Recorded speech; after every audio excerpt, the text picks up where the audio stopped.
Ini sahabat, pohon durian musangking yang sudah ditanam udah 2 tahun. Kemarin dipupuk dengan pupuk NPK tawon ya, yang 4 hari kemarin. Dan di sini sahabat bisa bandingkan dengan NPK, dengan bukan NPK di musim hujan, ataupun dengan pupuk kotoran kambing yang tidak difermentasi. Akan saya update perbedaannya ya. Dan ini tidak dikasih pupuk kotoran kambing yang belum difermentasi ya. Bukan berarti tidak boleh, yang jelas boleh, itu jauh lebih baik dengan pupuk daripada pupuk kimia, asalkan sudah terkomposting ataupun sudah dijadikan organik, difermentasi gitu kan, pupuk kotoran hewannya. Itu akan jauh lebih baik dibanding yang sama sekali belum pernah dilakukan fermentasi kotoran hewannya. Dan saksikan terus ya sahabat videonya, penyebab tanaman durian gosong ujung daunnya ataupun kering gitu ya, dan setelah diaplikasikan dengan pupuk yang tidak difermentasi. Dan ini alhamdulillah tidak masalah ya, tidak seperti ini, mulus ya. Yang itu tidak seperti ini yang akan saya update setelah ini sahabat. Baik, saksikan terus. Assalamualaikum warahmatullahi wabarakatuh. Nah, baik sahabat tani Rudian, di sini saya akan berbagi informasi seputaran tentang tanaman durian, yang dimana tanaman durian di sini saya ditanam 1 tahun lebih. Nah, itu hari kawan saya memberikan pupuk, dan maksud tujuannya memupuk ya gitu kan, dari kotoran hewan yang belum difermentasi sayangnya ya, dari kotoran kambing yang belum difermentasi, kambing domba itu berdus. Nah, jadi ujungnya seperti ini ya.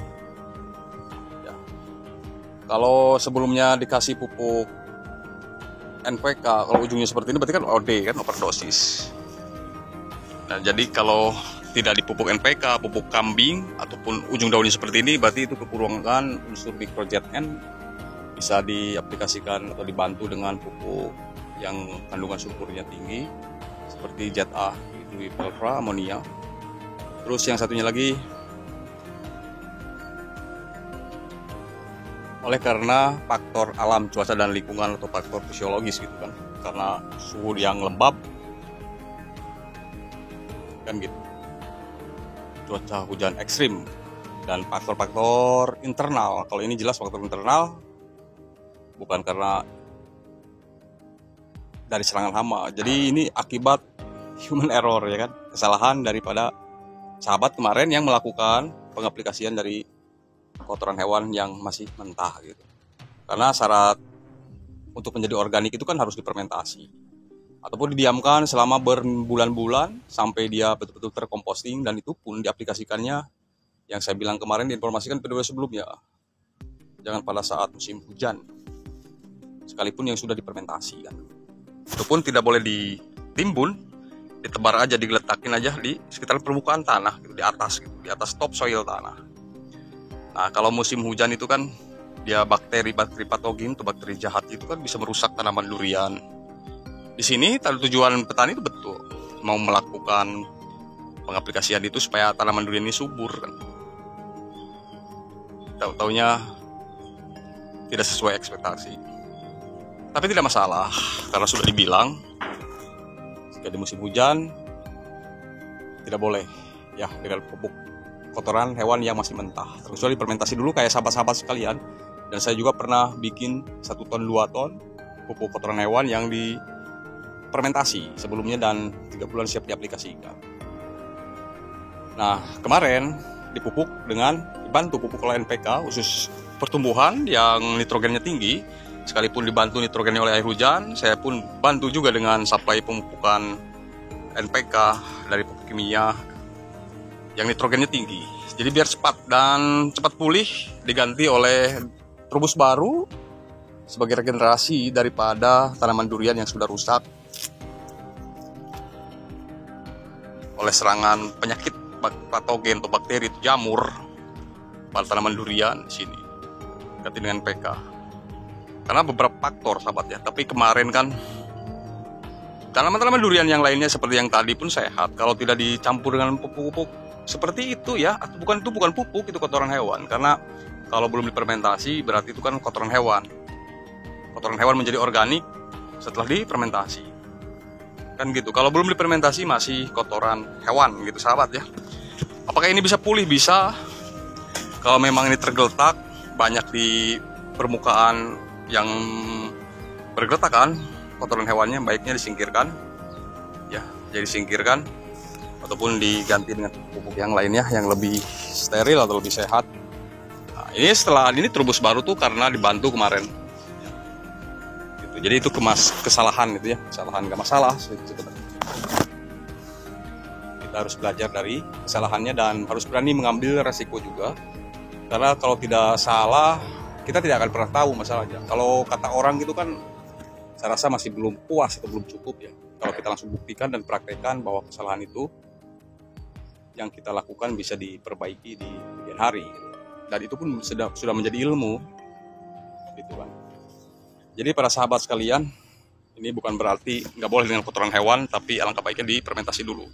Karena pupuk organik jauh lebih baik dibanding dengan pupuk NPK. Apalagi pupuk NPK ini sekarang kan di Indonesia tahu sendiri sahabat, harga semakin melambung, ya, harga semakin melambung, selalu signifikan tiap tahunnya. Entah apa, kita husnuzon aja ya.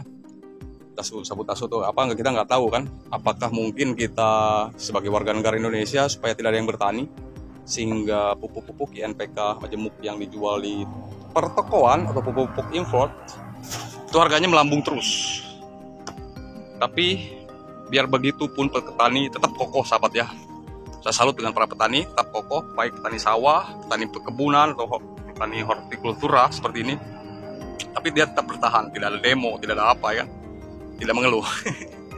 Makanya dari itu tidak menutup kemungkinan semakin tahun akan semakin tinggi terus harga. Baiknya ada kotoran hewan di fermentasi. Jadi bukan berarti nggak boleh pakai pupuk kotoran hewan yang mau diaplikasikan ke tanaman durian, tanaman cengkeh.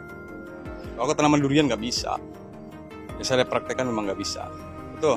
Kita pakai pupuk NPK pun kalau berlebihan itu tidak bagus. Makanya kita anjurkan harus bijak dalam melakukan pengaplikasian. Contohnya seperti tepat waktu, tepat cara, dan tepat dosis.